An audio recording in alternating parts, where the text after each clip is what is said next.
Okay, here we are with Chennai-based Gautam. Thank you for being here today. We're going to do a city walkability rating. Are you ready? Awesome. Yes? Yes, I am. Okay, so let's start for Chennai. Let's start. We do the city walkability rating and we do walkability, public transportation, and cycle friendliness on a scale of 1 to 10, 1 being the lowest and 10 the highest. So I'll let you choose what you want to start with. What do you want to start with? Let's start with public transit and then bicycling and then walking probably. Okay. So what is your So do I just score? go for Yes. it? Public transit for Chennai, and I don't know, I guess this is an absolute score because I don't know what is relative to how other people might think about it. Yeah. But in my opinion, I'd say Chennai's public transit is probably a 6 or a 7.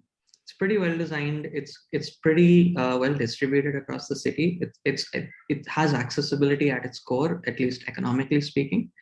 Um, I think it's good. It can always be better, and I guess that's where Chennai falls. But especially with respect to other cities that I've seen in India, I think Chennai's public transit network and system are quite well functioning, quite high functioning. What are the options there for public transit? All right. So you have the city bus system, you have the local train, and well, there's like three variants of the local train. So there's something that we call the local train, which shares the track space with intercity and like you know domestic traveling trains. Then there is something called a Metropolitan Rapid Transit Network, which is short form MRTS, which is also a train network, but it's built on pylons and it takes a different set of routes, and that's strictly like it's reserved for just intra-city transportation. Okay. So there's a local train, there's the MRTS, and then we've got a metro system that's been opening up phase by phase. So right now, I think there's about 2 lines which are functioning, and so yeah, there's the metro, there's the local train, there's the MRTS train, and then there's the city bus. Apart from that, there's various private shared forms of transportation. So we do have shared bicycle networks spread out here and there. I don't think it's made too much of a penetration or too much of an impact here yet, Okay. but that does exist. It depends on where you live, basically. If you live in a nice neighborhood that has those things, then maybe it's actually nice for you. I don't, so the shared bicycle network doesn't really make much of a difference to my life here. But that does exist. And then there's so we have autos. We call them autos. I think they're called tuk-tuks in Thailand. Okay. Yeah. But there are these 3-wheelers which are usually they don't have doors, and they're just zipping through the cities. So that's one way of getting around. And then there's shared autos. So those are usually operating within very defined A to B routes, and so a bunch of people can just pile in, and it's kind of dependable. That's always going to be plying in a particular route, but that's not run or operated by the government. It's something that private individuals have bought those kind of vehicles, and they're operating and offering those kind of services. Okay. So yeah, You I think those are the. mentioned you mentioned it has accessibility at its core. So very briefly, what do you mean by that? You said economically speaking. So basically, it's affordable. It's affordable for everyone. It's made to be. It is there's all tiers of it. So even if you took the city bus, there are just the simple again, I think the way you distinguish the quality of the bus here is by the color of the board. And so Okay. we've got many buses which still have an analog, like painted board. And so if the board is white with black letters on it, it's a very very simple bus. If it's yellow with black letters on it, it's a deluxe bus, right? And so it won't Okay. stop at every single stop, Okay. and it's a slightly more expensive ticket, and a slightly different kind of a bus, Okay. etc., etc. We've got air conditioned buses also, and so even the air conditioned buses, I would say, are relatively affordable, especially compared to all other forms of private transportation. But yeah, the buses are pretty cheap. They start pretty cheap, and it's not like it's majority air conditioned buses. It's actually the other way around. I think we've Okay. got a minority of very premium services, and the majority of the service is the simpler type of buses and the simpler type of services, which are much more affordable for a larger scope of the population. Okay. All right. So let's move on to cycling. Yeah, cycling, I would say Chennai is probably a 2 or a 3. Okay.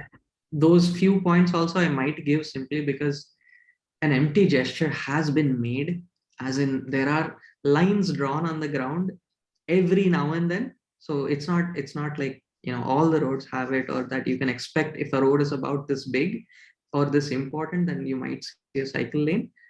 You can't, there's no pattern or system to it. But every now and then you'll see a road which just has a white color line on the side of it, and it's very, very narrow. And most of the times when the road's width also kind of changes and fluctuates, the cycle lane disappears and then it reappears again when there's enough space for it again. And so it's not serving the purpose of, creating some sort of a safe, dependable path for cyclists to be able to go wherever they need to be going. It's definitely not something that I would rely on for recreation, because it can get pretty. The traffic in India in general is pretty crazy. Chennai is no exception.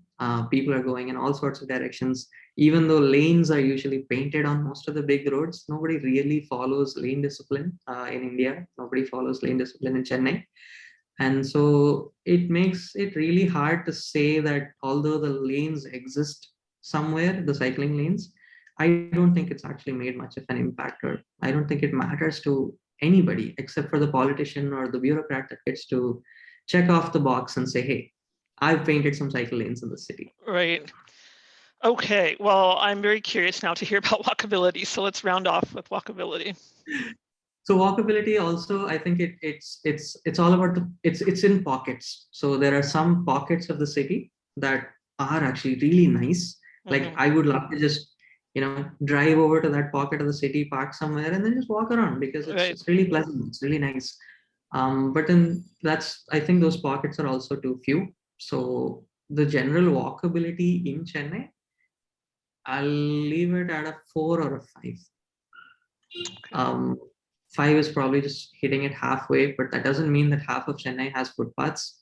And so sidewalks, which I think is usually how Americans refer to them, we call them footpaths in India. Footpaths, yeah. Footpaths. So it's not, I don't think even half of Chennai is covered with footpaths. But the problem is, you know what? It's not a 5. It's definitely a 4. Because even when they do exist, um, accessibility from a physical standpoint, for example, for people who are disabled, who are in wheelchairs, etc., the footpaths are not at all accessible. They are only accessible for people who are completely able-bodied and completely fit of, mind, and are able to process all the chaos that's happening around them and still make use of that infrastructure.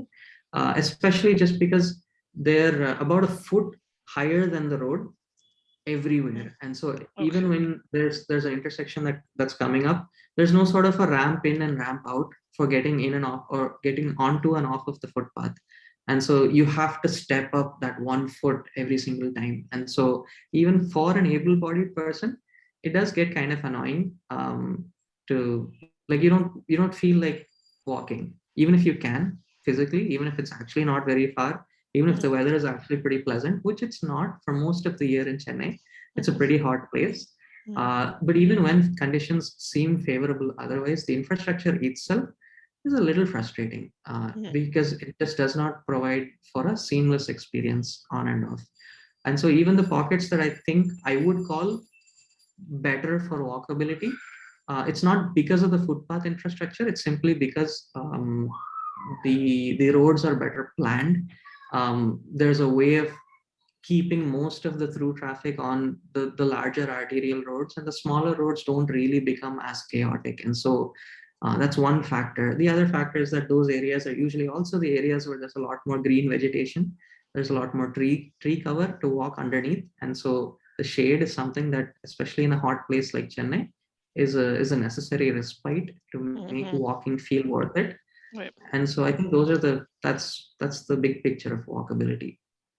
Well, it's really great. And I want to mention, before we started recording, you mentioned that you're a transportation designer by training. The goal of that training for most involved is auto design, but you fell in love with urban design and are also joining us at the Global Walkability Correspondence Network as our first Chennai correspondent. So we're going to round off here. We have a lot to unpack, I think, about what you see in your community and also your perspective on walkability, which is incredibly rich. So thank you for your time today, and I look forward to much more communication, and welcome to the network. Awesome. Thanks for having me. It's great to be here.